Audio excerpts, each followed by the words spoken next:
চরপেশন বাজারে রাতের এবং দিনের ভিউ দেখানোর চেষ্টা করব। হ্যালো এভরিওয়ান, আসসালামু আলাইকুম। আশা করি আপনারা সবাই ভালো আছেন। আল্লাহর রহমতে আমরা সবাই ভালো আছি। চলে আসলাম নতুন একটি ভিডিও নিয়ে আপনাদের মাঝে। আশা করি আপনাদের ভালো লাগবে। অনেক দিন ধরেই ভয়েস দিয়ে কোনো ভিডিও দেওয়া হচ্ছে না, তো ভাবলাম যে এই বিশেষ ভিডিওটা অবশ্যই আমার ভয়েস দিয়ে দেওয়া উচিত, তাহলে আপনারা ভালো বুঝতে পারবেন। আর আমি যদি ভালো বোঝাতে পারি তাহলে তো ভালোই। তো আমরা আজকে আসলাম চরপেশন, আর চরপেশন বাজারটা ঘুরে দেখব, আর সাথে যা যা আছে সবটা ঘুরে দেখানোর চেষ্টা করব। তো দেখতে পারতেছেন আমি যে কুপটারের সামনের যে মাঠটা আছে সেখানে চলে আসলাম প্রথম ফার্স্টে। এসে তো একদম মনটা ভালো হয়ে গেছে, কারণ এত সুন্দর পরিবেশ, নিরিবিলি, খুবই ভালো লাগতেছিল। আর যখন ঈদ থাকে তখন তো অনেক লোকজন থাকে, সবাই ঘুরতে আসে, তো তখনের থেকে এখন বেশি ভালো লাগতেছিল। আর এখানে যদি ঝর্ণাটা ছাড়া থাকতো তাহলে অবশ্যই আরও সুন্দর লাগতো। দেখতে পাচ্ছেন খুব সুন্দর একটা চাঁদ। আর আমরা টাওয়ারের উপরে একবার উঠছিলাম, তারপর আর ওটা হয়নি। যদি আপনি টাওয়ারের উপরে উঠতে চান তাহলে 100 টাকা করে আপনাকে দিতে হবে জনপ্রতি। আর টাওয়ারের উপরে উঠলে আপনারা লিফটে উঠতে পারবেন, তারপরে সিঁড়িতে উঠতে পারবেন। যদি লিফটে উঠতে চান তাহলে ভিউটা কিন্তু দেখতে পাবেন না, আর যদি সিঁড়িতে ওঠেন তাহলে চরপেশনের ফুল ভিউটা আপনি দেখতে পাবেন। খুবই সুন্দর, রাত্রিবেলা দিনের বেলা দুইটি ভিউ দেখতে পাবেন। তো অবশ্যই চেষ্টা করবেন কষ্ট হলে সিঁড়ি দিয়ে ভিউটা দেখার জন্য।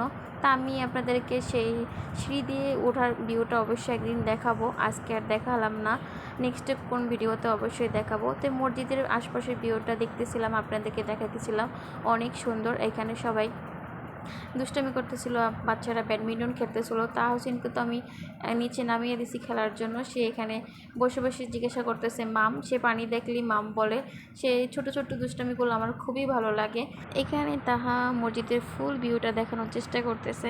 মাশাআল্লাহ, অনেক সুন্দর। আল্লাহর ঘর তো সবসময় সুন্দর হয়, কি বলেন। তো এখানে তাওসিনা এখন একটু মনটা ভালো হয়েছে, তাই সে ছোটাছুটি করতেছিল। তো বললাম যে এখানে আমরা অনেকক্ষণ সময় কাটাইছি, এখানে সময় কাটালে তো হবে না, আরও কিছু আছে সেটাও দেখতে হবে আর আপনাদেরকে দেখাতে হবে, তাই না? তা আমরা চলে আসলাম শহীদ মিনারে। দেখতে পারতেছেন সবাই জুতো নিয়ে উঠছে শহীদ মিনারে, কিন্তু একদমই ঠিক না। তো তাহাকে বললাম যে জুতো নিয়ে ওঠা ঠিক না, তুমি এখান থেকে নেমে যাও। আর এই মামা থেকে আমরা ঝালমুড়ি খেলাম, তারপরে দিঘির পাড়টা ঘুরে দেখলাম। তারপর আমরা যাচ্ছি শিশু পার্কের দিকে। শিশু পার্কটায় তাহা তাহসিনকে ঘুরে দেখাবো, আমরাও দেখবো আর আপনাদেরকেও দেখাবো। তা আমি আগে ভিডিওটিতে শিশু পার্কের ভিডিওটা দিয়ে দিলাম, অবশ্যই সেই ভিডিওটা আপনারা দেখবেন। আর কেমন লাগছে অবশ্যই কমেন্ট বক্সে জানাবেন, তাহলে অনেক খুশি হব। দিঘির পরে যে লাইটগুলো আছে না, এগুলো চালালে এক কথা অসাধারণ লাগে। তা আমি যতবার আসছি কিন্তু সে লাইটগুলো একবারও জ্বালানো দেখতে পাইনি, কিন্তু আমি অনেক ভিডিওতে দেখলাম, অনেক অনেক ভাইয়েরা আপুরা ভিডিও করে ছাড়ছে, তখন দেখতে পাইছি। আমার কাছে খুবই ভালো লাগতেছিল। আমরা শিশু পার্কে ঘোরাঘুরি কমপ্লিট করলাম, তারপরে রাত হয়ে গেছে। আর রাতের এই সুন্দর ভিউটা আপনাকে দেখানোর জন্য অনেকক্ষণ ওয়েট করতে হয়েছে আমার।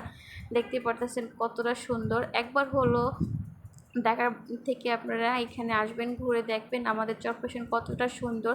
আর যারা ভোলা চরপেশনের মধ্যে আছেন তারা তো অবশ্যই একবার হলে ঘুরে দেখছেন, সবার কাছে ভালো লাগছে অবশ্যই আমাদের চরপেশন। আপনি চরপেশন বেতুয়া ঘাট ঘুরে দেখতে পারেন, অনেক সুন্দর। এই চরপেশন শিশু বিনোদন পার্কটা ঘুরে দেখতে পারেন, অনেক সুন্দর।